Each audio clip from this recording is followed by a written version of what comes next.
بسم الله الرحمن الرحيم. السلام عليكم ورحمة الله وبركاته.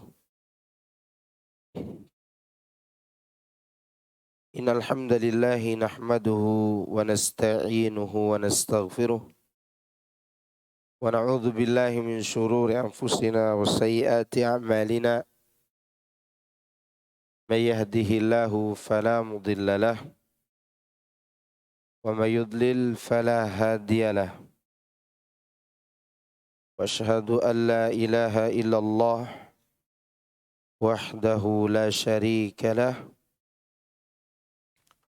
وأشهد أن محمدا عبده ورسوله صلى الله عليه وعلى آله وصحبه أجمعين وسلم تسليما كثيرا مزيدا. أما بعد، يا أيها الذين آمنوا اتقوا الله حق تقاته ولا تموتن إلا وأنتم مسلمون،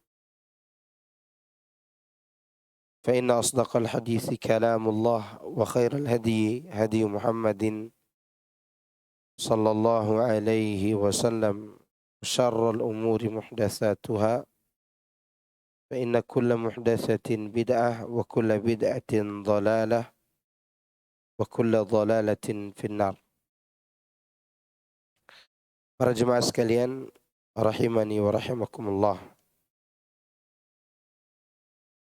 Rasulullah sallallahu alaihi wasallam setiap pagi beliau selalu memohon 3 hal.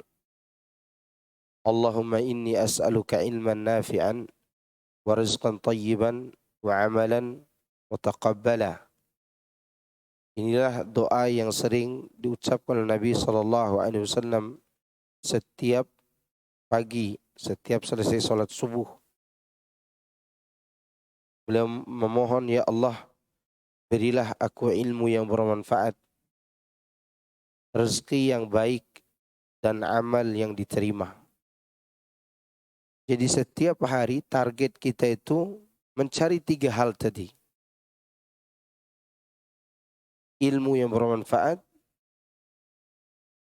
rezeki yang baik, dan amal yang diterima. Selain itu apa lagi yang kita cari? Ya.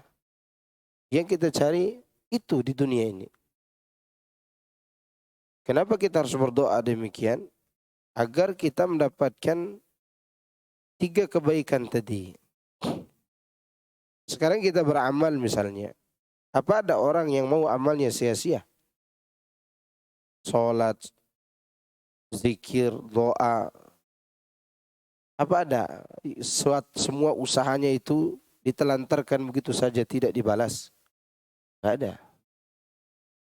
Oleh karena itu kita butuh memohon kepada Allah agar Allah memberikan kita kebaikan-kebaikan tersebut. Atau misalnya urusan dunia, rezeki misalnya. Apa ada seorang suami mendapat pasangan yang selalu mencela, mencaci maki, atau seorang istri mendapat suami yang selalu melantarkan istrinya? Enggak ada. Enggak ada orang yang mau seperti itu. Berarti dia inginkan rezeki yang baik. Apa ada setiap hari orang mau sakit gitu? Enggak ada. Jangankan kata sakit yang besar. Sakit flu saja udah meresahkan. Itu menunjukkan kita butuh rezeki yang baik. Baik. Insyaallah pagi menjelang siang ini kita akan membahas surat Al-Insan. Al-Insan artinya manusia. Dan kalimat ini kata tunggal. Insanun. Insanun itu artinya satu manusia. Karena ada al sebelum kata insan itu, maka dia dimaknai seluruh manusia. Semua manusia. Karena di depannya ada kata alif lam. Al-insan. Al-insan berarti seluruh manusia. Surat ini Surat Madaniyah. Surat apa ini? Madaniyah. Apa arti Madaniyah? Surat yang diturunkan sesudah hijrah.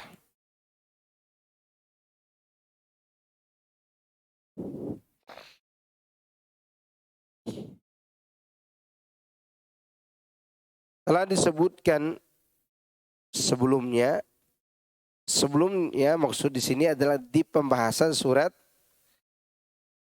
As-Sajadah, dan pembahasan itu belum kita bahas karena kita mengambil jilid terakhir kan ini, ya kan? Jilid terakhir, jilid 10. Telah disebutkan sebelumnya di dalam kitab Sahih Muslim dari Ibnu Abbas bahwa Rasulullah sallallahu alaihi wasallam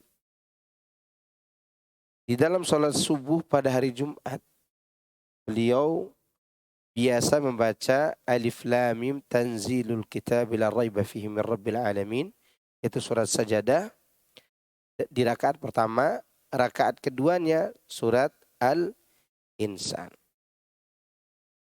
Surat Al-Insan ini hampir 2 halaman kalau digabungkan. Surat Sajadah 3 halaman. 3 halaman.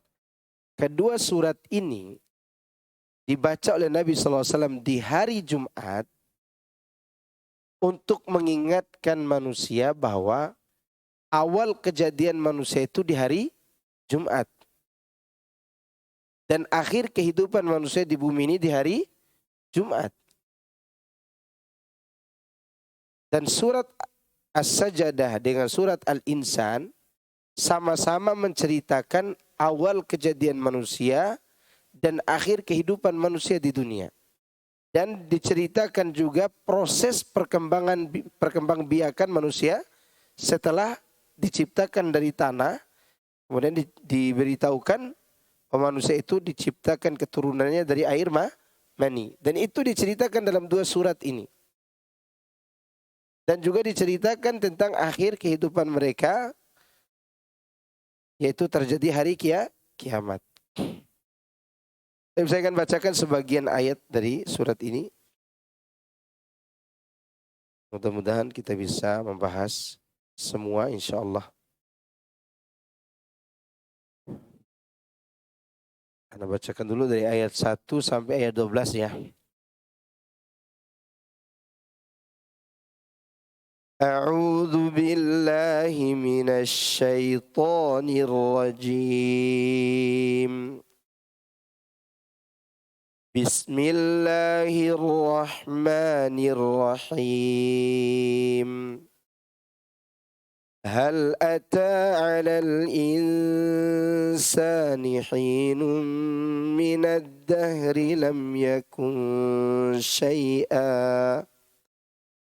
لم يكن شيئا مذكورا إنا خلقنا الإنسان من نطفة أمشاج نبتليه فجعلناه سميعا بصيرا إنا هديناه السبيل إما شاكرا وإما كفورا إنا أعتدنا للكافرين سلاسل وأغلالا وسعيرا إن الأبرار يشربون من كأس كان مزاجها كافورا عينا يشرب بها عباد الله يفجرونها تفجيرا يوفون بالنذر ويخافون يوما كان شره مستطيرا ويطعمون الطعام على حبه مسكينا ويتيما وأسيرا إنما نطعمكم لوجه الله لا نريد منكم جزاء ولا شكورا إنا نخاف من ربنا يوما عبوسا قمطريرا فوقاهم الله شر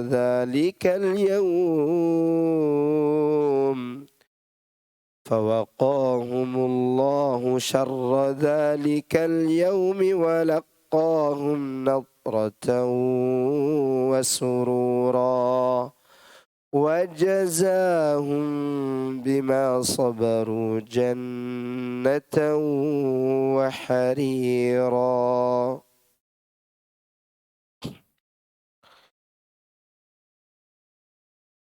Bismillahirrahmanirrahim. Dengan menyebut nama Allah yang Maha Pengasih lagi Maha Penyayang.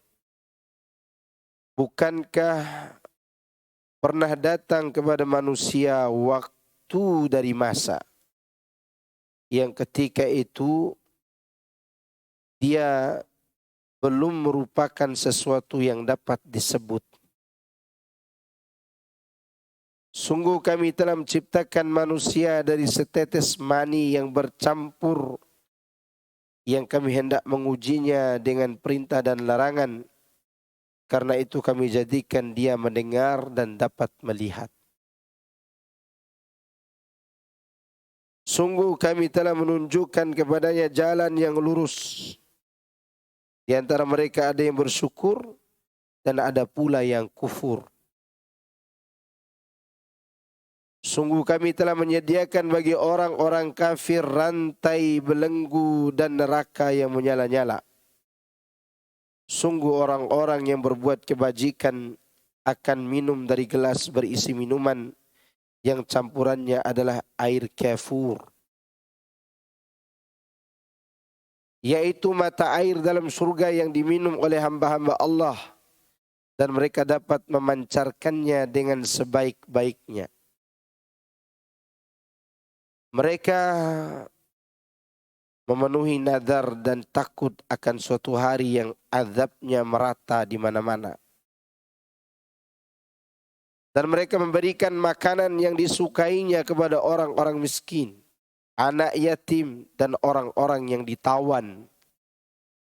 Sambil berkata, sesungguhnya kami memberi makan kepada kalian hanyalah karena mengharap keridhaan Allah. Kami tidak mengharap balasan dan terima kasih dari kalian.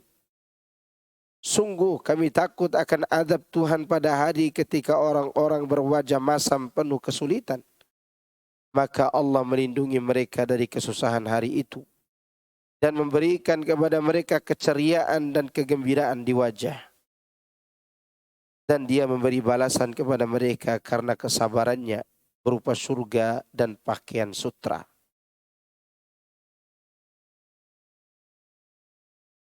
Berkata Al-Imam Ibnu Katsir rahimahullah, Allah berfirman mengabarkan tentang manusia, bahwa Allah menciptakan manusia itu setelah sebelumnya tidak pernah menjadi sesuatu yang disebutkan. Maksudnya sesuatu yang berharga. Sebelumnya manusia itu adalah barang, benda, makhluk yang tidak berharga. Tidak diperhitungkan, tidak dianggap.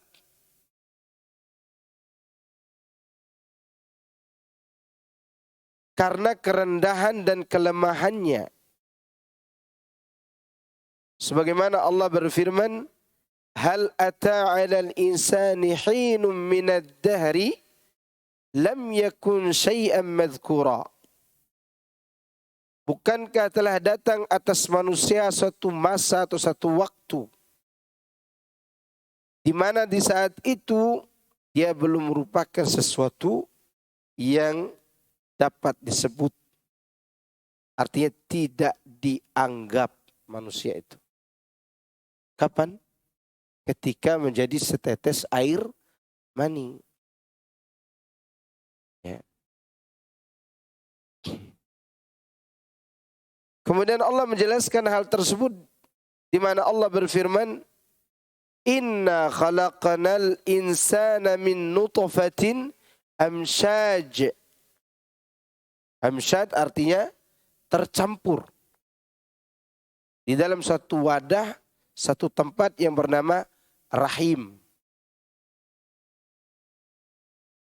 Sesungguhnya kami telah menciptakan manusia dari setetes mani yang bercampur.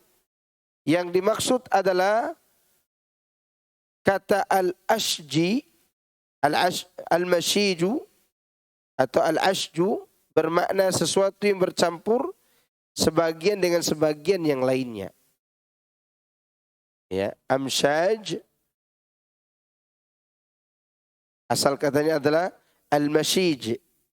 Bisa juga diartikan dengan al-ashju yang artinya sebagian bercampur dengan sebagian yang lain. Artinya bertemunya antara air mani laki-laki dengan air mani perempuan di dalam rahim.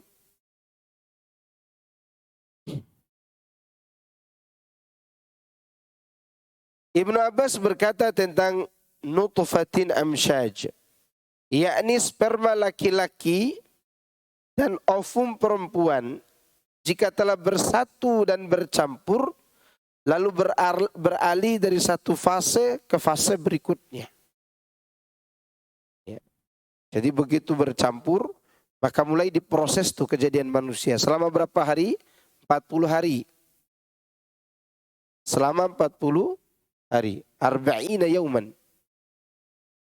40 hari itu manusia masih dalam air mani. Tapi air mani yang bercampur kemudian berubah dari satu fase ke fase berikutnya. Sehingga ketika masuk 41 hari mulai terbentuk segumpal darah. Ya, alaqah. Alaqah itu apa artinya? Darah yang menempel di dinding rahim. Itu namanya alaqah. Dalam bentuk darah ini prosesnya berapa lama? 40 hari. Kemudian masuk 40 hari, 81 hari, berarti udah 40 hari kedua. Mulai terbentuk daging. Mengarah kepada bentuk dagingnya, segumpal daging. Selama berapa hari bentuknya? 40 hari, berarti sudah 120 hari. Di 120 hari itulah mulai ditiupkan ruh. Mulai ditiupkan apa? Ruh. Dan sudah ada bentuknya.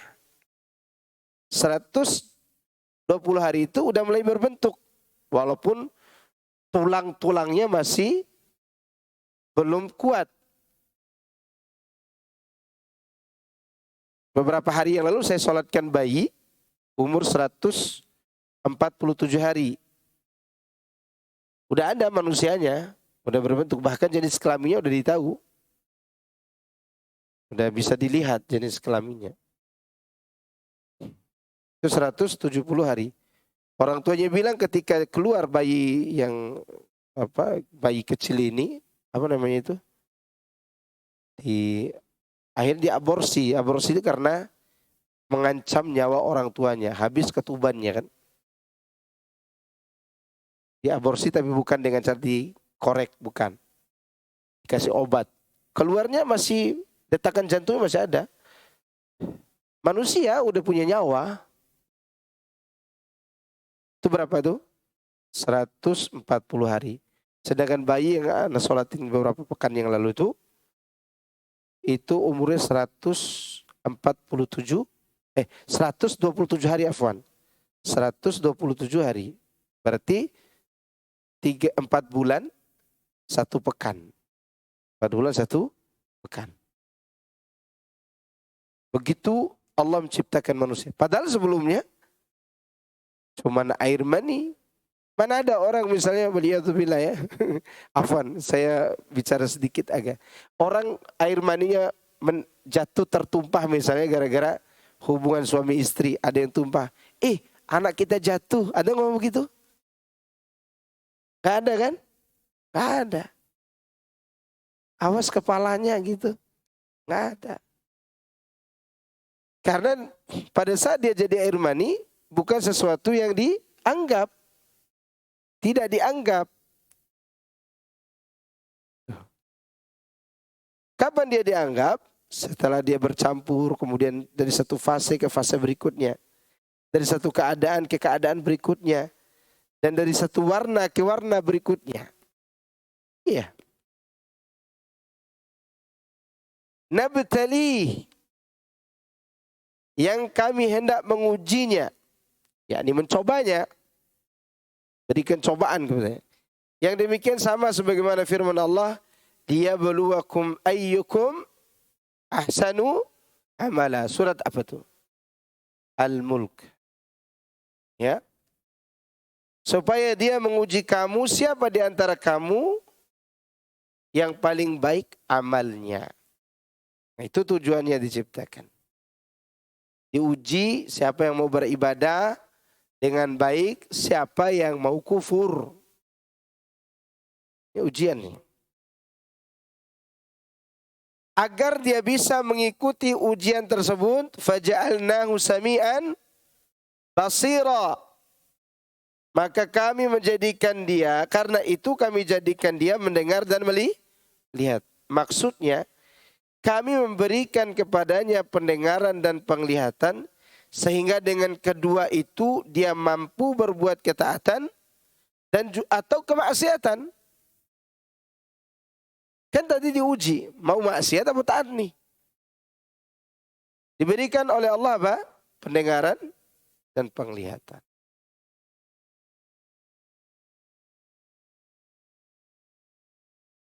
Dan firman-Nya lebih lanjut.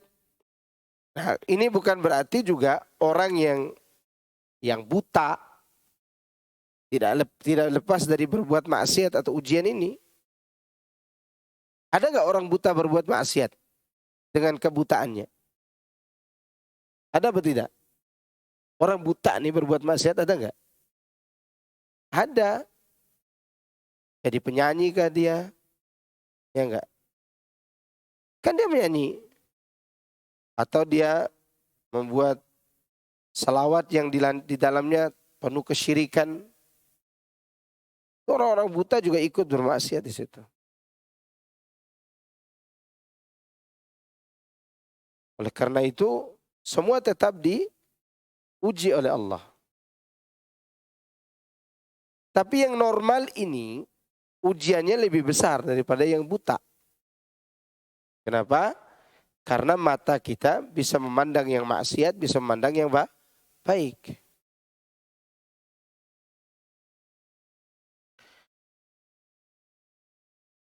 Lalu Allah katakan, inna hadainahu sabila. Sungguhnya kami telah menunjukkannya jalan yang lurus. yakni kami telah memberikan penjelasan serta keterangan sekaligus menjadikannya dapat melihat. Yang demikian itu sebagaimana firman Allah, wa hadainahun najdain, dan kami tunjuki dia 2 jalan. Jalan kebaikan dan jalan keburukan. Yang dimaksud kami jelaskan kepadanya jalan kebaikan dan jalan keburukan. Mana penjelasan Allah tentang jalan kebaikan itu? Contoh. Ada yang bisa contohkan enggak? Allah jelaskan jalan kebaikan dengan sejelas-jelasnya. Nah, nanti tunggu jawaban sambil minum kopi ini.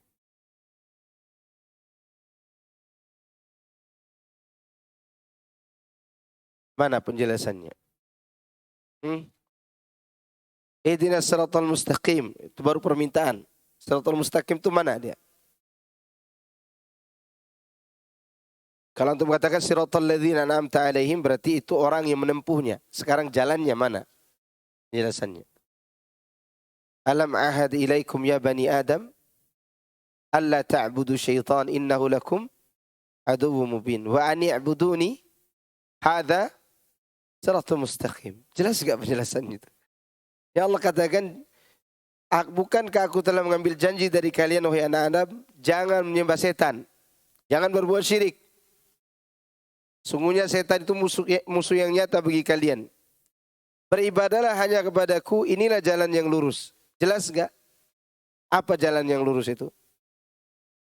Ibadah hanya kepada Allah. Itu sudah Allah jelaskan. Baik secara nas maupun secara naluri.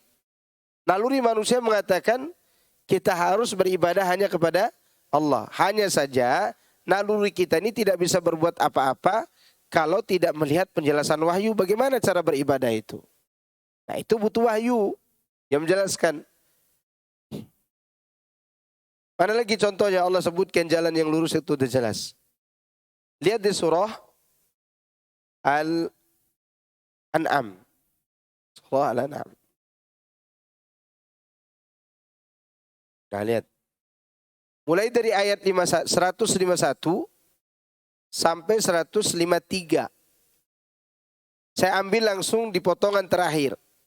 Karena 151 dan 153 itu penjelasan mengenai akidah, syariat Islam, hal yang halal, hal yang haram dijelaskan juga di situ.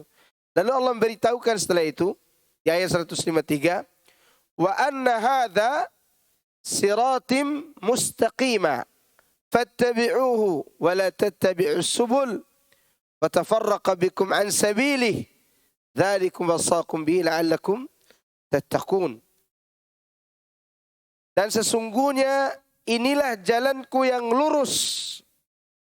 Lihat. Ikutilah dia. Jangan kamu ikuti jalan-jalan yang lain yang akan mencerai-beraikan kamu dari jalannya. Demikianlah Allah memerintahkan kepada kalian agar kalian bertakwa. Di sini sangat jelas. Tinggal kita mau ikut atau tidak, menggunakan mata dan telinga kita. Telinga kita untuk mendengarkan wahyu, mata kita untuk melihat, meneliti bagaimana bentuk jalan itu. Apa saja yang diajarkan di dalamnya, apa saja yang diperintah dan dilarang. Nah, itu fungsi daripada pendengaran dan penglihatan. Makanya Allah menguji kita, tapi tidak hanya diuji, diberikan alat untuk ikuti ujian itu. Bukan hanya mata dan telinga saja, tapi diberikan satu hal yang lebih berharga lagi, yaitu akal. Dan sebelum semua itu diberikan apa? Naluri. Naluri binatang pun bisa punya naluri binatang itu.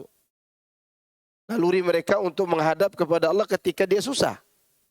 Maka di musim panas yang mencekam, binatang-binatang yang dilepas liar itu mendongakkan kepala ke langit meminta apa? Hujan. Karena dia tahu nalurinya Tuhan itu di mana? Di atas.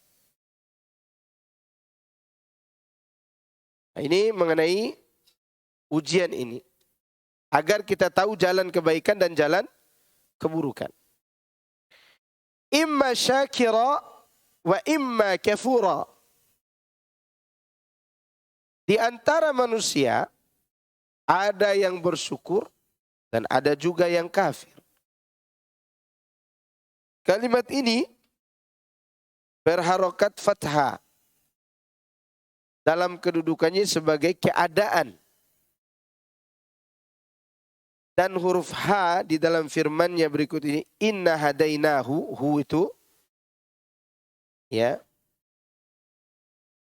Dalam hal itu dia bisa sengsara dan bisa juga bahagia. Kalimat ini mansub. Mansub itu berbaris fathatain. Kedudukannya sebagai keadaan. Jadi maksudnya manusia itu keadaannya ada yang bersyukur, keadaannya ada yang kafir.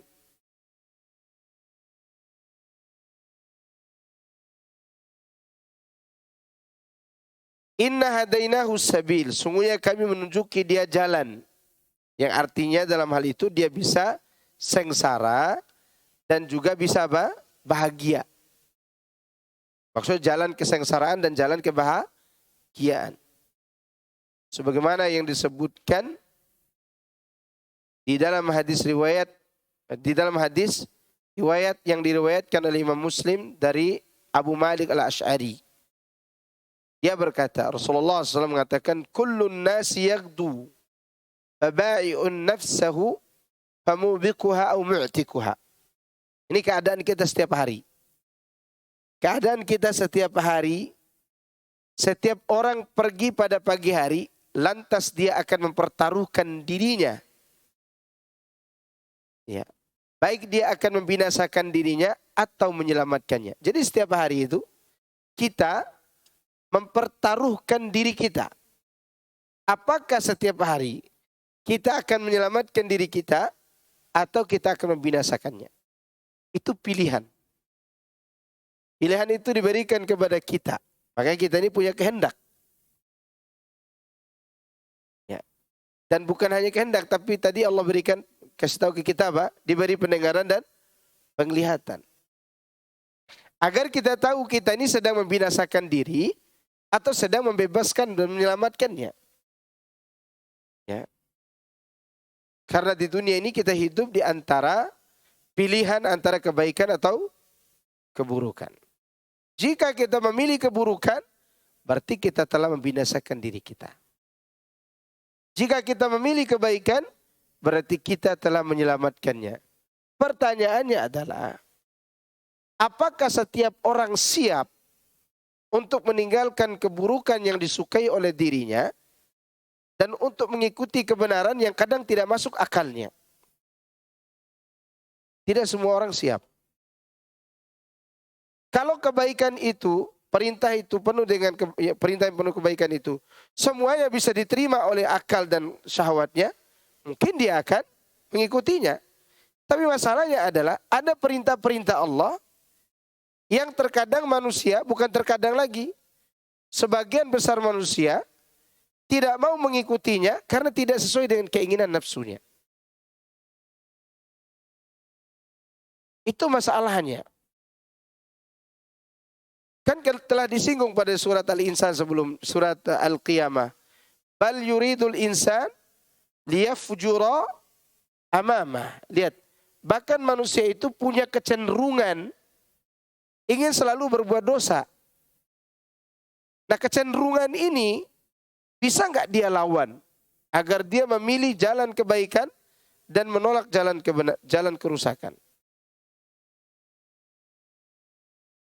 Itulah yang dimaksud oleh Ibnu Qayyim rahimahullah ta'ala. Seorang hamba, walaupun dia punya keinginan dan punya pilihan, kalau dia hamba yang sejati, hamba Allah yang sebenarnya, maka kata Ibnu Qayyim, fatasarrufuhu ala hukmil ubudiyah la ala hukmil ikhtiyari min nafsihi. Seorang hamba yang benar adalah dia tunduk kepada Allah untuk mengikuti hukum penghambaan diri yang ditetapkan Allah. Bukan mengikuti hukum yang dia pilih sendiri untuk dirinya. Sekarang saya mau nanya, kalau ada dua hal, kalau ada suatu perintah yang bertentangan dengan diri kita, berarti ada dua pilihan atau tidak? Ada dua pilihan. Allah menyuruh, kamu nikah. Ya, disuruh nikah supaya terbebas dari apa? Supaya bisa meluangkan syahwat kita kepada wanita. Pilihan yang lain, tidak menikah dengan cara berzina. Ini ada dua pilihan nih. Dan dari dua pilihan ini sama-sama disukai oleh diri. Sama-sama disukai. Berhubungan dengan pasangan disukai nggak oleh kita? Suka. Tapi ada pilihan. Ini yang halal, ini yang haram. Kalau dia pilih yang halal, berarti dia memilih sikap yang hukumnya ditentukan oleh Allah. Kalau dia pilih yang haram, berarti dia memilih sikap yang ditentukan oleh dirinya sendiri dan sesuai dengan nafsunya. Ini yang berat bagi kita tuh. Karena tidak semua hukum yang Allah tetapkan itu disukai oleh nafsu. Makanya sebagian orang beragama kalau sesuai dengan nafsu syariat itu dia terima. Kalau tidak, dia tolak. Bukan menyesuaikan dirinya dengan syariat, tapi syariat disesuaikan dengan dirinya. Bahkan ustadz pun begitu, para dai-dainya. Makan babi misalnya, semua orang tidak mau makan babi seharusnya. Ya enggak? Atau orang kafir pun di kitab-kitab mereka tidak boleh makan babi. Diterima keharamannya. Tapi begitu disebutkan haramnya musik, apa diterima? Enggak. Kenapa? Hilang mata pencaharian. Itu seni yang sangat luar biasa indahnya. Dan kalau dimainkan memabukkan hati. Ya, mabuk musik itu mabuk. Mabuk itu bukan hanya minum khamr. Nikmat mabuk itu juga ada pada bersetubuh dengan wanita yang bukan istri. Demikian juga mabuk musik. Apa dia bisa meninggalkannya? Enggak bisa. Bahkan semua kita ini suka dengan itu. Suka dengan apa? Alat-alat musik. Bohong orang tidak suka dengan alat musik. Kalau dihalalkan alat musik, setiap saya datang kajian, saya main gitar di sini. Iya kan? Setiap datang kajian ke sini. Mungkin orang akan mengatakan, kalian mengharamkan karena tidak suka. Kata siapa? Itu suatu hal yang disukai oleh nafsu. Sama dengan orang mengatakan, kalian haramkan zina karena kalian tidak suka wanita. Kata siapa? Kalau bisa hari ini nikah 4 langsung itu bisa kita lakukan. Saking suka kepada siapa? Wanita. Tapi kita tinggalkan zina bukan karena tidak suka. Bukan karena tidak punya nafsu. Tapi karena ada syariat yang menghalangi. Demikian juga musik tadi. Bukan karena suka dengan alat-alat itu. Bukan. Tapi ada firman Allah, ada sabda Nabi yang menjadi benteng di antara kita dengan apa yang kita inginkan tadi. Sekarang tinggal kita pilih. Kita robohkan benteng itu, lalu melakukan hal yang dilarang tadi, atau kita memilih terpenjara di benteng itu. Kan itu pilihannya. Kita mau memilih terpenjara di dalam aturan itu, atau kita hancurkan aturan itu, kita keluar untuk melakukan yang terlarang di luar. Kan itu pilihannya. Maka seorang hamba, ketika dia tahu bahwa dirinya hamba, dia akan melakukan seperti kata Ibnu Qayyim, dia akan bersikap di bawah hukum kehambaan dia sebagai Allah, sebagai hamba Allah, dan dia akan meninggalkan hukum yang dipilih oleh dirinya sendiri. Sebab kalau seorang nih memilih sesuatu untuk dirinya sendiri, walaupun dia harus menghancurkan salah satu benteng yang Allah larang di situ, maka berarti dia ingin menjadi seorang raja di hadapan raja. Ya kan? Sekarang antum punya pembantu, tidak usah ngomong budak deh di rumah. Antum gaji dia 5 juta sebulan. Dikasih ruang kamar yang ber-AC. Makan ada di situ. Bahkan sekolah anaknya ditanggung oleh antum. Ya enggak?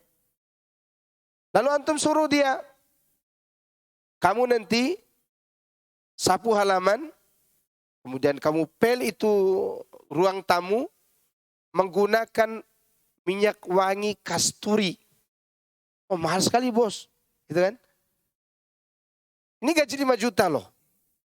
Dia kalau protes sekali, dimarahi oleh bosnya. Protes. Kalau dia seorang pembantu yang baik, dia tidak akan tanya, kenapa bos? Gak akan tanya. Kenapa tidak pakai super pel saja? Atau pakai yang lain lah gitu. Dia tidak akan tanya begitu. Kenapa? Ini perintah orang yang gaji dia 5 juta. Karena pembantu tetangga sebelah gajinya sebulan 800. Dia 5 juta. Ya kan? Maka dia akan kerjakan itu. Kenapa? Karena dia di bawah naungan tuannya. Di bawah tanggungan tuannya. Dikasih tempat yang bagus, gaji yang bagus, anaknya disekolahin. Dia akan bekerja sesuai dengan perintah tuannya. Tapi kalau dia hamba yang membangkang, pembantu yang membangkang, nanti dipel ya, ruang tamu dengan menggunakan kasturi. Wah, mahal amat nih bos kasturi. Nanti dah beli rinso aja gitu. Kemudian dia pel, begitu dia pel, jalan bosnya jatuh licin. Ya enggak, marah gak bosnya? Marah. Ente membangkang, ente diusir dari sini, ente tidak lagi bekerja di sini, ganti. Kan gitu kata bosnya. Karena dia membangkang. Seharusnya dia turut. Nah kita ini diberi oleh Allah. Mata, telinga, hati, tubuh, nyawa, oksigen, air minum, makan dan seterusnya. Masih mau protes lagi? Seharusnya begitu. Ada pilihan nih, sesuai dengan nafsu kita. Nah itu kan pilihan saya. Bukan pilihan Tuhan saya yang memberikan saya segala-galanya. Ini sikap hamba. Tak masuk akal. Biarkan akal kita itu tidak bisa mencernanya. Yang jelas ini perintah dari siapa? Allah. Ini yang orang yang akan mendapatkan kebaikan. Orang yang akan mendapatkan petunjuk. Ini yang menyelamatkan dirinya setiap hari. Kita ditawarkan untuk menyelamatkan diri atau membinasakan diri. Maka diberilah pendengaran dan penglihatan. Baik, lanjut. Karena di sana ada orang kafir yang membangkang, Allah katakan, sesungguhnya kami telah menyediakan bagi orang-orang kafir rantai belenggu dan neraka yang menyala-nyala. Di sini Allah mengabarkan tentang apa yang telah Dia persiapkan bagi semua orang kafir di antara makhluknya. Allah menyediakan apa ini? Rantai belenggu.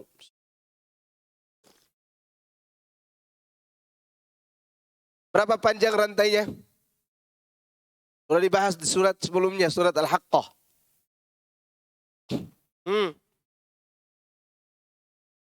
Khudhuhu fagulluh, thumma al-jahima salluh, thumma fi silsilatin dhar'uha sab'una dhira'a. Berapa panjangnya? Sab'una dhira'a. 70 hasta. Kalau di hasta manusia di dunia segini, satu hasta. Tapi di sini hasta di sana. Hastanya penduduk neraka. Di mana penduduk neraka itu besar bentuk tubuhnya. Yang mana gigi gerahamnya sebesar gunung Uhud. Gigi geraham penduduk neraka sebesar gunung Uhud. Ya. Maka di neraka tidak ada dokter gigi. Iya. Penduduk neraka itu sangat besar dan hastanya panjang. 70 hasta. Karena mereka dibesarkan oleh Allah agar mereka merasakan panasnya api neraka. Maka di sini Allah sebutkan mereka akan dibelenggu di dalam apa? Rantai. Di sini Allah mengabarkan Allah persiapkan bagi orang-orang kafir di antara makhluknya. Baik itu berupa rantai, belenggu, ataupun api yang menyala-nyala lagi membara di neraka jahanam itu. Setelah menyebutkan api membara yang Allah sediakan bagi mereka, yaitu mereka orang-orang yang akan binasa, maka Allah selanjutnya berfirman tentang orang baik. Orang di neraka dimasukkan ke neraka, diikat pakai neraka, ditangkap, dilempar, ditutup di atasnya. Udahlah panas, atasnya ditutup. Di dalam surat apa? Al-Lumazah. Apa tuh? Narullahil muqadah allati tattali'u 'alal af'idah. Innahum 'alaiha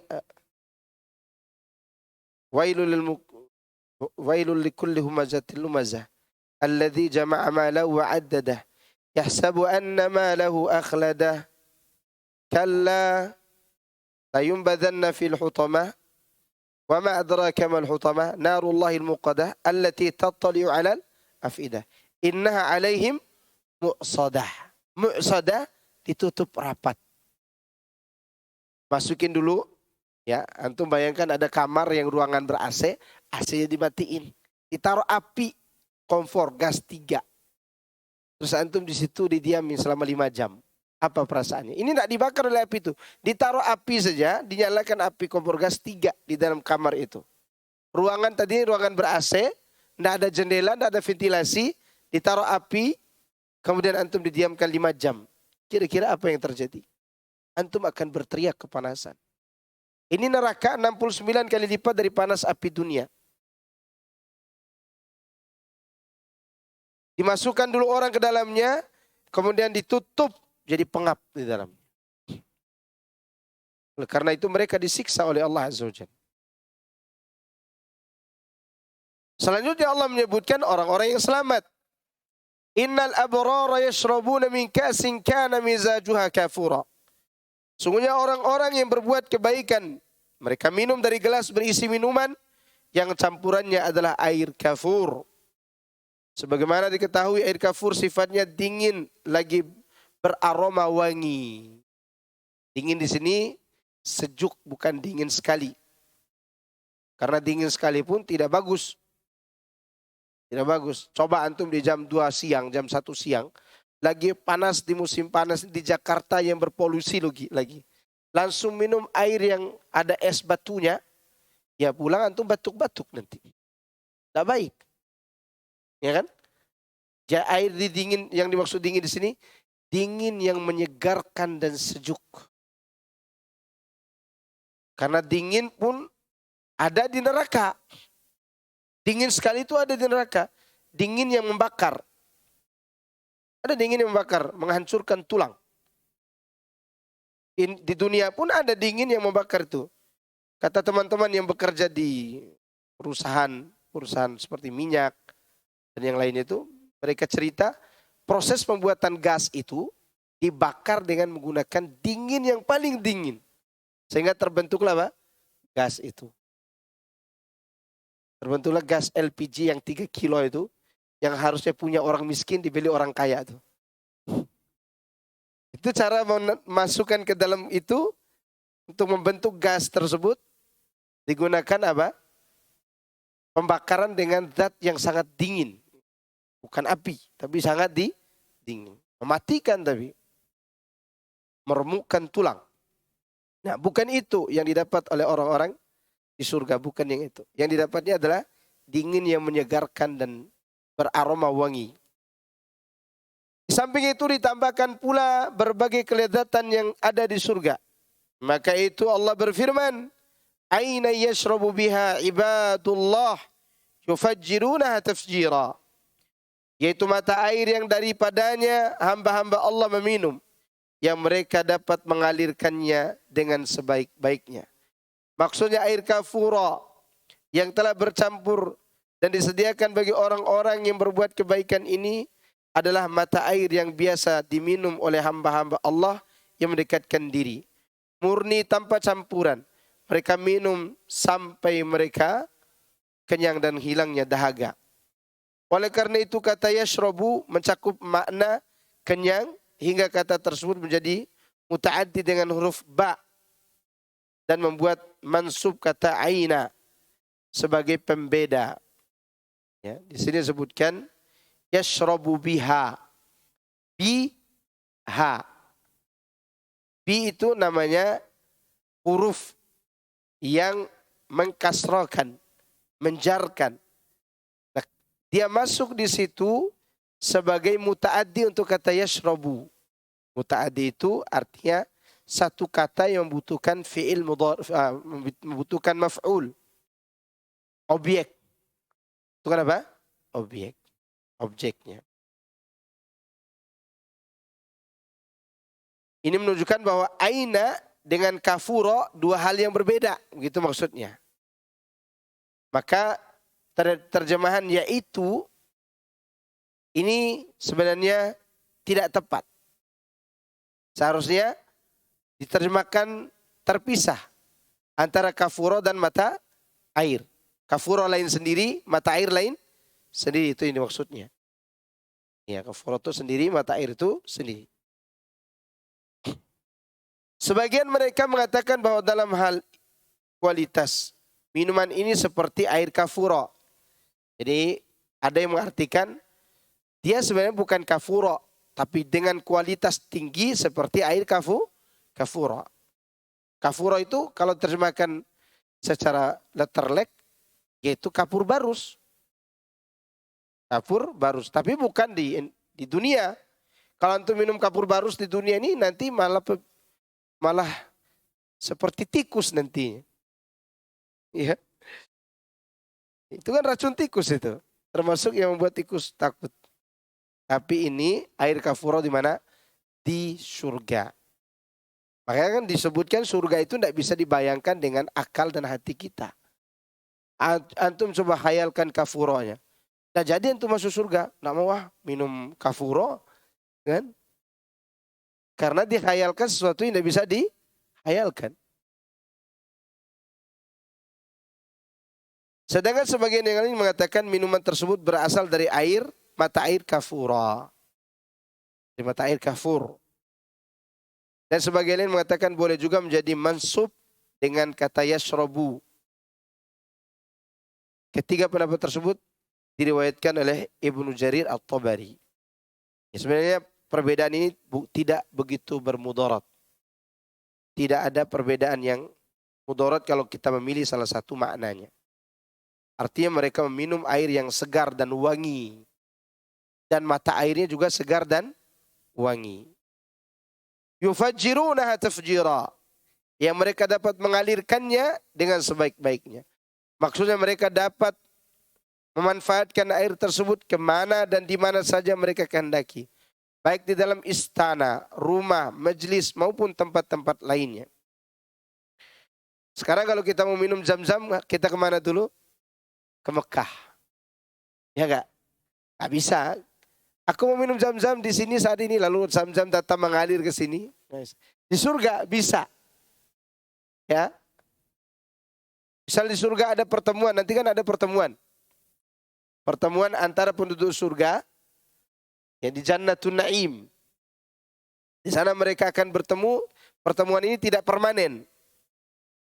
Nah, dalam pertemuan ini misal mereka kepengen minum air tanpa harus membawa dari rumah mereka masing-masing. Air itu datang ke situ.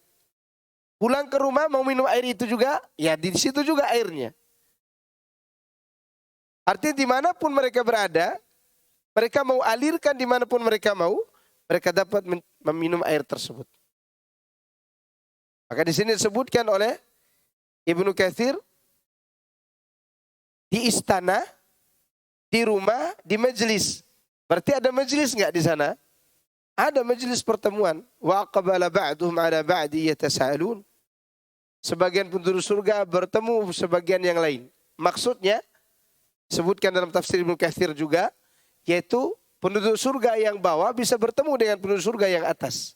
Padahal jauh antara satu tingkatan surga dengan yang lainnya, sejauh langit dan bumi. Gimana cara naiknya? Ya tunggu aja nanti kehidupan selanjutnya. Kan sudah dikatakan tidak bisa dihayalkan. Kita mau bertemu saudara kita di Surabaya, naik kereta, naik pesawat, atau naik bis, atau naik motor. Iya kan? Panjang nggak perjalanannya? Panjang. Sekarang kalau ada saudara kita di langit sana, bisa nggak kita temui sekarang? Nggak bisa. Tapi di surga, insya Allah bisa. Karena Allah mengabarkan itu. Tapi pertemuan itu tidak permanen.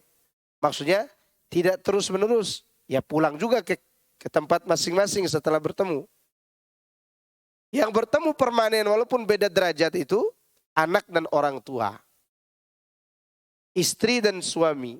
Misalnya istrinya berada di tempat yang bawah. Suami bisa mengangkat untuk bertemu di atas. Apakah setelah itu mereka tidak bertemu lagi? Tetap bertemu terus. Maka dalam Al-Quran itu ada dua pertemuan yang Allah ceritakan dalam surat Tur. Pertemuan permanen dan pertemuan kadang-kadang. Nanti dilihat di surat Tur. Mulai dari ayat berapa ya? 12 apa ayat berapa itu?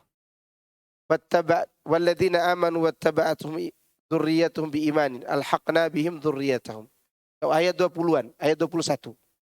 Ayat 21 dan seterusnya sampai 25. Itu ada disebutkan di 25-nya itu pertemuan yang tidak permanen. Ya, artinya pertemuan kadang-kadang. Sedangkan orang tua dengan anaknya yang sama-sama beriman, meskipun berbeda derajatnya, diangkat ke atas, kata Ibnu Abbas. Itu nanti di surga. Ini namanya majelis. Pertemuan mereka. Ada pertemuan yang sementara, ada pertemuan yang terus menerus. Nah, dimanapun mereka berada, bisa mengalirkan air itu. Ajib kan? Ajib. Kalau di dunia ini depot air yang ada di Yasmin ini, tidak bisa kita alirkan ke ke tempat lain, nggak bisa. Harus datang ke situ beli air galon. Atau pemilik air galonnya ngantar ke rumah. Dan ini bisa dimanapun mereka berada. Masya Allah. Berarti mengalirkan. Tafjir arti mengalirkan. Sebagaimana Allah berfirman, وَفَجَّرْنَا خِلَالَهُمَا نَهَرًا. Dan kami alirkan sungai di celah-celah kedua kebun itu. Apa saja yang membuat mereka mendapatkan semua itu? Apa yang mereka lakukan di dunia? Di antaranya yufuna bin nadri. Mereka menunaikan apa? Nadar. Wa yakhafuna yawman kana syarruhu mustatira. Dan takut akan suatu hari yang azabnya merata di mana-mana. Maksudnya di sini adalah mereka berusaha mengabdi kepada Allah dengan menunaikan semua yang Dia wajibkan kepada mereka. Itu mengerjakan berbagai ketaatan yang telah ditetapkan syariat dan juga yang telah mereka wajibkan untuk diri mereka sendiri dengan nadar. Nah, ini dia nih. Kewajiban itu ada yang ditetapkan oleh Allah dan ada yang ditetapkan oleh hamba. Yang ditetapkan oleh Allah tentu semua udah tahu seperti sholat, puasa, haji, zakat. Ini namanya ibadatu mahdhah. Ada juga hamba tersebut mewajibkan sesuatu yang tidak wajib atas dirinya. Dengan cara bernazar. Itu menunjukkan bernazar dengan sesuatu yang wajib batal. Bernazar itu dengan sesuatu yang tidak wajib, entah itu sunnah maupun mubah. Contoh begini, yang tidak berlaku nazarnya. Saya kalau lulus sekolah nanti, sebagai laki-laki, saya akan sholat 5 waktu misalnya begitu. Sholat 5 waktu wajib apa sunnah? Berarti di sini berlaku nggak nadarnya? Batal nadarnya. Karena dia bernadar dengan sesuatu yang wajib. Karena nadar itu artinya seorang mewajibkan sesuatu yang tidak wajib atas dirinya. Itu di antara makna nadar. Baik dengan mubah maupun sunnah. Kalau ada orang bernadar begini. Kalau saya lulus sekolah, saya akan sholat tahajud setiap malam selama 2 minggu.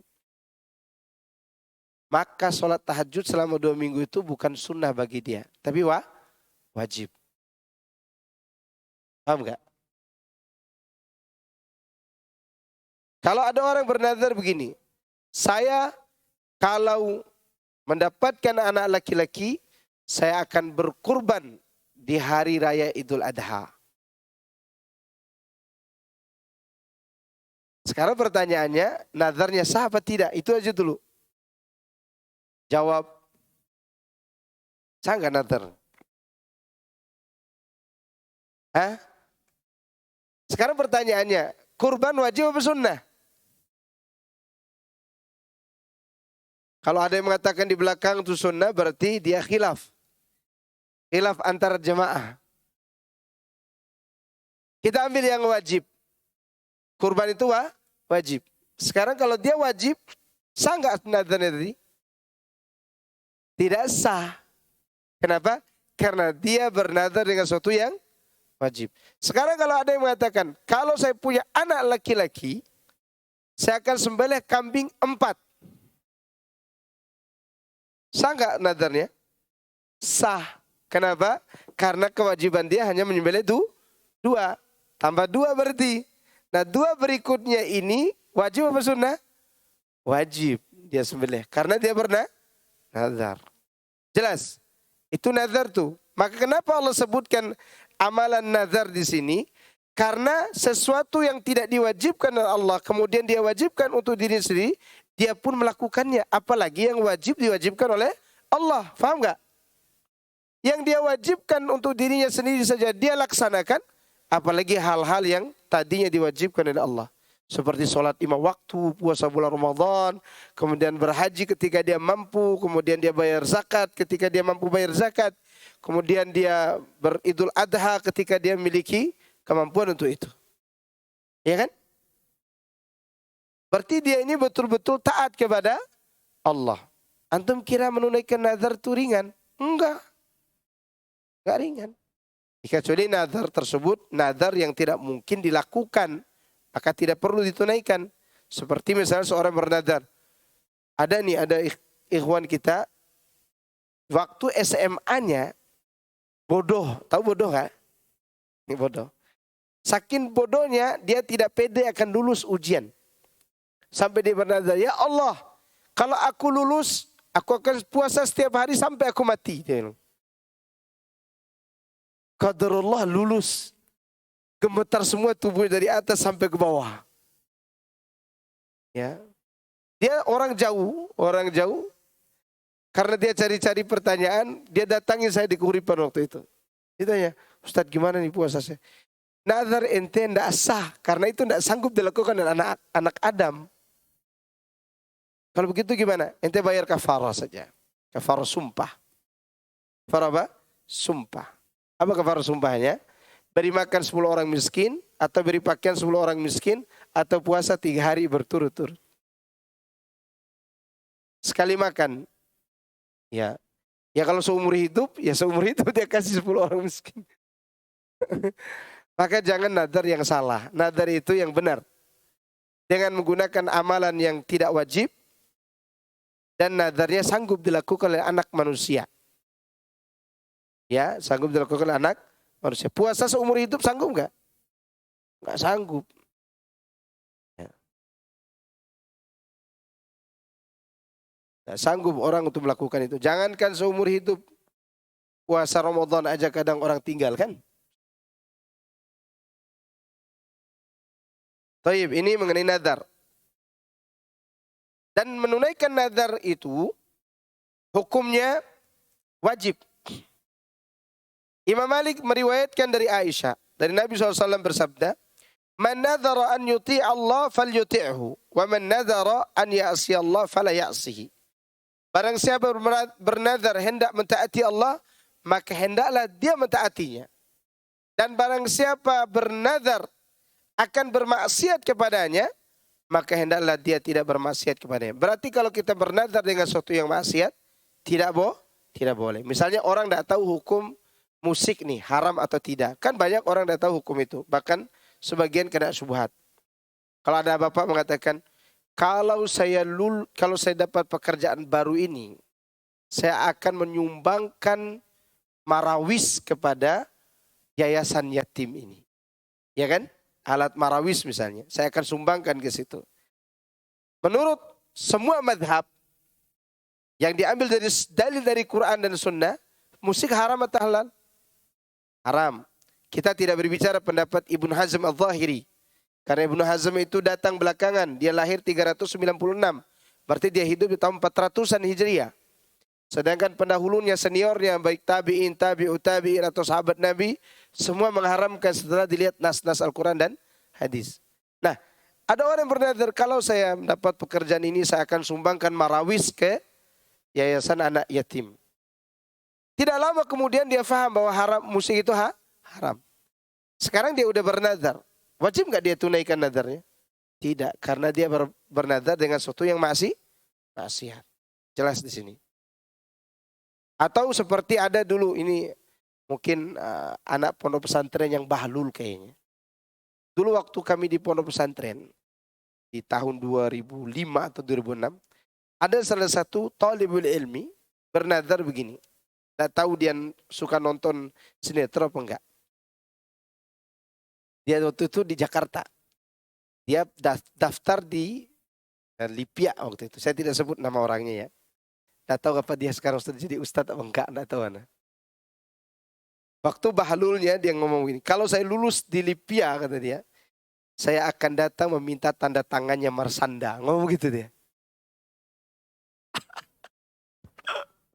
Ajib kan nadarnya. Itu masih teringat di pikiran kita karena memang kita dari waktu itu jadi saksi mendengar kan. Ini bahlul sekali ini orang. Saya akan meminta tanda tangan siapa? Marsanda. Ternyata Marsanda itu adalah artis. Dan sekarang pertanyaannya adalah, nadarnya wajib nggak ditunaikan kalau dia lulus?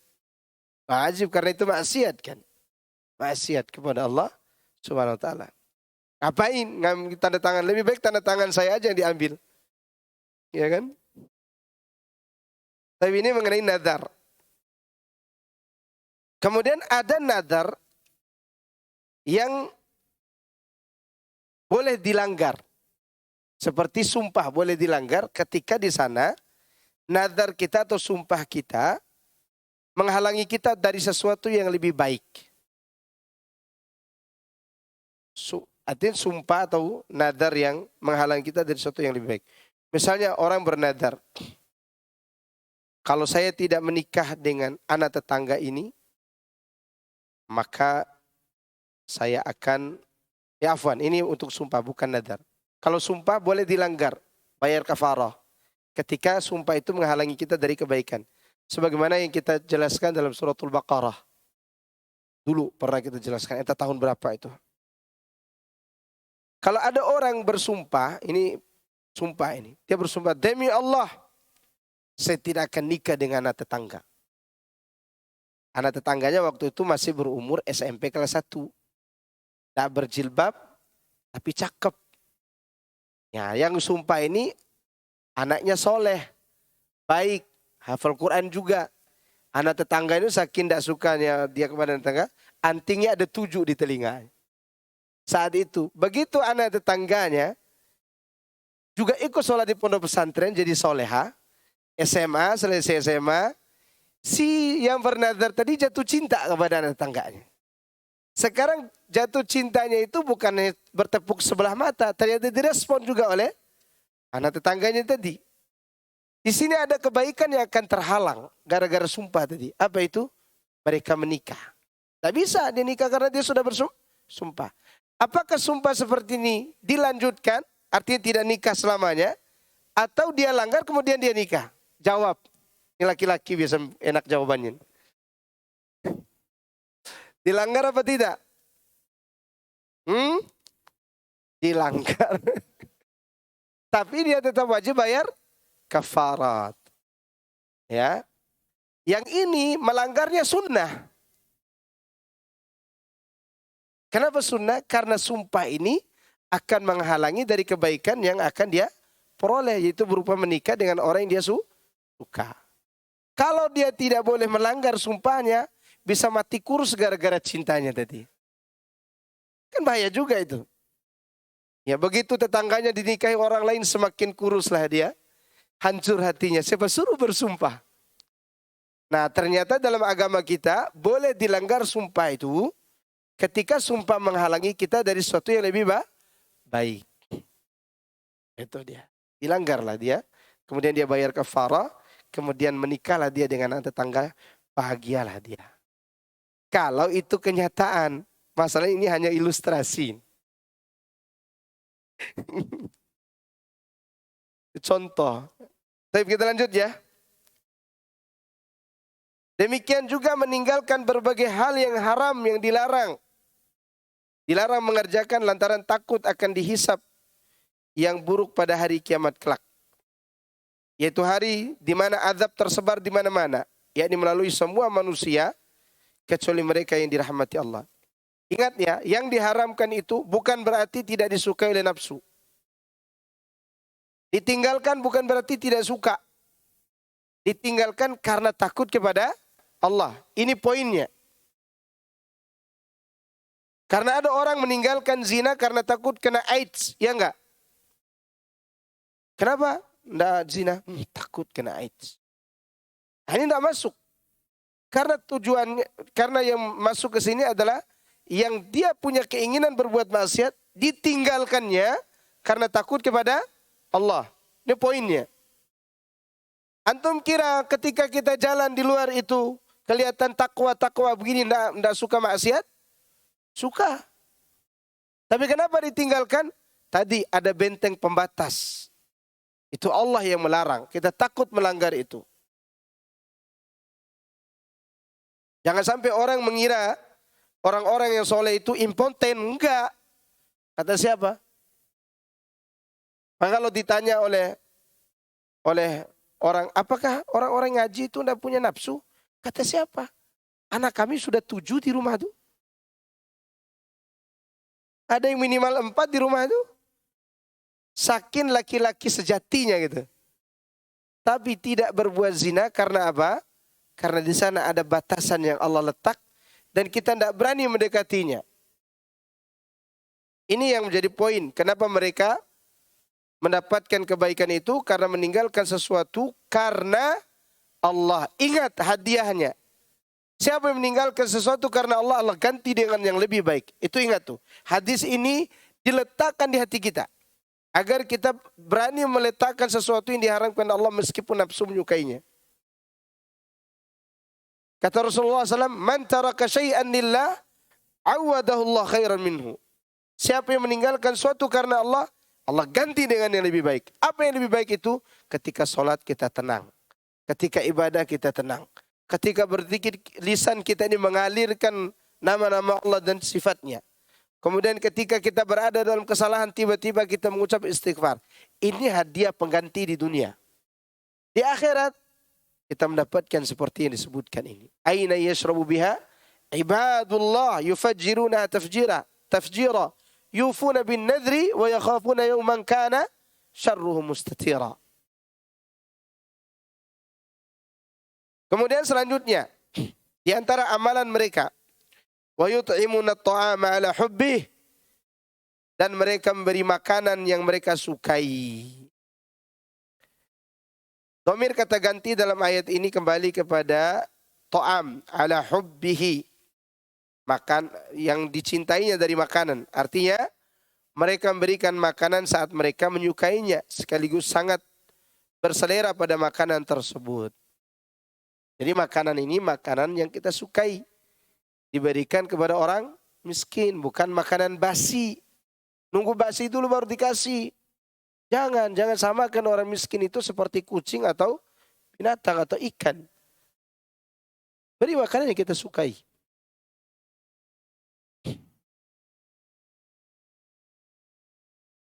Ayat tersebut sama dengan firman Allah, wa atal mala ala hubbih. Dan mereka memberikan harta, dan dia memberikan harta yang dicintainya. Maksud harta yang dicintai di sini adalah harta yang sebagian daripada harta yang kita miliki. Karena seorang misalnya miliki uang 1 juta. 1 juta. Ketika dihilangkan 100.000, senang gak dia? Gak senang. Kenapa? Pertama namanya bukan 1 juta lagi, tapi 900.000. Ya enggak? Kedua berkurang harta yang disukainya itu. Nah 100.000 tadi suka enggak dia kepada 100.000 itu? Suka. Yang dia suka ini dia infakkan juga. Jadi harta-harta itu disukai oleh jiwa, maka disebut dengan kebaikan. Karena disukai oleh jiwa. Bahkan dulu ada sebagian ulama menyembuhkan penyakit orang dengan cara membawa uang. Kasih uang sembuh. Kenapa? Karena fulus itu disukai oleh jiwa. Ya, disukai oleh jiwa. Maka oleh karena itu, orang ini menyedekahkan apa yang dia sukai, yaitu berupa harta. Disebutkan dalam hadis, afdalu sodaqah anta saddaqa wa anta sahihun syahihun ta'malul gina wa takhsha al-faqra. Sedekah yang paling baik, yang paling afdal adalah engkau bersedekah ketika engkau dalam keadaan sehat dan kikir, pelit. Sangat mengharap kekayaan dan takut miskin. Sama seperti tadi, ada orang baru temukan uang 1 juta, selama sebulan dia berada di Jakarta, dia tidak pernah ketemu uang 1 juta. 10.000 pun dia tidak temukan mungkin. Tapi begitu dia dapat uang rezeki nomblok 1 juta. Di saat itu Dia sangat butuhkan uang, bayar kontrak, uang makan. Dan dia saat itu tidak mau berbagi-bagi kepada orang. Ketika dia bersedekah sebagian daripada uang itu, misal 100.000, maka itu sedekah yang afdal baginya. Beda dengan orang punya uang 2 triliun. Ya kan? Lalu dia sedekahkan 100.000, ya biasa aja. 100.000 seberapa sih nilainya dibanding 2 triliun gitu kan? Kalau dia pelit juga dengan 100.000 ini keterlaluan namanya. Ya kan? Uang 2 triliun itu kalau ditaruh di kamar tidur saya penuh tuh uang receh. Atau uang kertas itu. Maka orang yang paling afdol adalah orang yang ketika itu dia butuh uang itu, dia juga pelit pada saat itu, dia mengharap kekayaan takut miskin, lalu dia infakkan. Itu lebih afdal. Yani ketika engkau benar-benar cinta pada harta, tamak dan juga sangat membutuhkannya. Di saat itu ketika diinfakkan maka itu adalah keadaan yang paling afdal.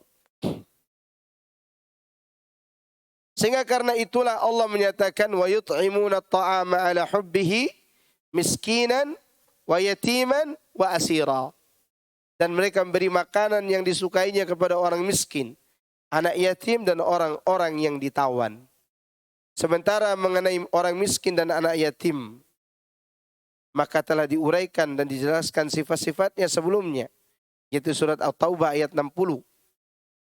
Sedangkan tawanan, Sa'id bin Zubair, Al-Hasan al-Basri dan Ad-Dhahak mengatakan itu tawanan dari orang-orang yang menghadap kiblat dari umat Islam. Maksud begini, ada umat Islam ditawan oleh orang kafir. Dan kita berada di negeri kafir itu. Ya, tinggal di situ. Atau kita diizinkan untuk menjenguk mereka. Dari negara Islam datang ke tempat orang kafir di penjara. Lalu kita memberi makan kepada mereka. Ini makna tawanan di sini. Ibnu Abbas mengatakan tawanan-tawanan mereka pada hari itu adalah orang-orang musyrik. Ada juga yang mengartikan bahwa itu adalah orang musyrik yang ditawan seperti di kota Madinah. Waktu perang Badar ada orang-orang musyrik, perempuan maupun orang-orang lemah dari kalangan mereka yang ditawan, kemudian diberi makan. Hal tersebut didasarkan pada dalil yang menyebutkan bahwa Rasulullah SAW pernah menyuruh para sahabatnya pada saat perang Badar untuk memuliakan para tawanan, di mana mereka lebih mengutamakan para tawanan atas diri mereka sendiri saat makan siang. Nah lihat, akhlak Islam yang terlupakan. Tawanannya musyrik loh, yang merampok harta mereka di Mekah lagi. Tapi tetap diperlakukan dengan apa? Baik, karena sudah masuk tawanan, bukan dalam perang. Kalau dalam perang dihabisi, kalau ditawan, diperlakukan dengan apa? Baik. Contoh mana lagi Rasulullah memperlakukan tawanan? Itu ketika Sumamah bin Usal ditawan, diikat di tiang masjid 3 hari. Yang memberi makanan langsung adalah Rasulullah SAW. Karena dia tokoh. Biar dia tahu bahwa tokoh Islam itu orangnya baik. Itu Rasulullah SAW.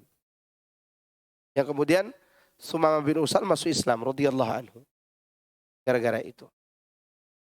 Baik, lanjut. Ikrimah mengatakan mereka itu adalah hamba sahaya. Ini makna yang ketiga. Yang dimaksud asira, hamba sahaya.